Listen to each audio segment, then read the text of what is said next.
This is an IEM, aka an in-ear monitor. Many pros across the world use IEMs for a list of reasons. It may be because of the isolation. Because they sit so close to your eardrum, it blocks out any extra noise in your room to really help you focus in on the game. Or it may be to hear your game clearer, like footsteps and gunfire. With IEMs, they layer the audio differently from studio headphones, so you can tell the difference between gunfire and footsteps and just the wind blowing. So today, I got a pair for myself to see how well these things actually are, would I use these long term, and what makes them so special. This is the KZ Caster. The unboxing experience is actually very pleasant, and already these look absolutely beautiful. Inside you get the IEMs and this beautiful clear cable. Now first thoughts, these look absolutely amazing. I tried putting them on for the first time, and it was definitely a different experience. Now these headphones are usually used by people who play FPS games like Valorant or CSGO, but I wanted to try it in a game like Fortnite that has a bunch of audios playing at the same time, from things like wind, sound effects, and everything else, to see if it actually helps. But before we get into that, I wanted to play with my normal headphones, the DT990 Pro, to establish a baseline before we jump into the IEMs. Now of course, playing this game was just how I thought it'd be. There was a lot of bass in the headset, and you could feel the game. Every shot felt nice, and if I'm being honest, I never really focus on footsteps when I'm playing games, because let's be real, who takes it that serious? But when you're actually focused on hearing footsteps, I would say 4 out of 11 kills I got, I really heard the footsteps. Like right here, I only heard this kid because of the footsteps. But besides that, the studio headphones have a lot of life to them, and that's why I wear them every single day. They're really comfy and you never really get tired of them. Now on the other hand, it's time for the IEMs. Now trust me, these I'm excited for.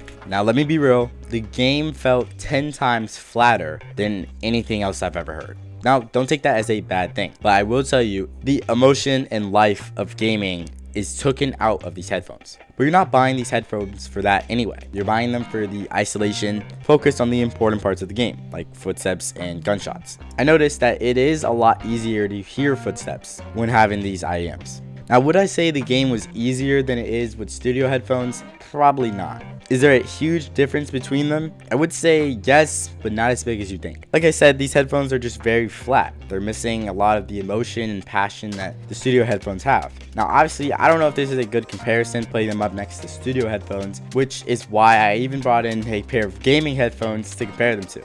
This is my old Astro gaming headset, and I don't know if I was going crazy from testing footsteps all day, but I could not hear anything on this headset. Everything kind of felt muffled, and honestly, just as I expected. This is why we don't use gaming headsets in 2026, but that's for another video. When I died, I slammed these on my table and never looked back. As far as the IEMs go, I wanted to do one more test before I made my final opinion. Since I have an audio splitter, I'm basically able to split my audio to the IEMs and my studio headset at the same time. So I decided to wear both at the same time, which basically meant I was hearing the audio twice, which technically meant I was hearing it at a louder volume. So essentially, I'd be hearing the flatter version, which is the footsteps, gunfire, closer to my ears. And on the outer layer, I would hear my ambient sounds, like the wind, the sounds of my builds placing, the edits. Now, of course, you can hear that on the IEMs, it's just not as loud. And to be honest with you, the gaming experience was actually quite pleasant. Would I do this all the time? Definitely not. As a once in a while, it's pretty nice. But if I was doing something like playing a tournament, I would definitely try it out. I feel like you can definitely hear the game more. But for me, I actually always play with one ear cup off, so I never hear my game at full volume. So imagine playing with IEMs and a headset, it was really loud. But I mean, I guess if you want to be pro, you gotta play at max volume. Now, I was just doing this in a regular creative match, and of course, I won the game. Now, at the end of the day, here's my final opinion. Would I switch to IEMs? Probably not. There's a lot of pros, but of course, there's a lot of downsides too. For example, they hurt after a long time wearing them. I'm not sure if it's because I'm not used to them yet, but I was recording this video all day and my ears were definitely starting to hurt.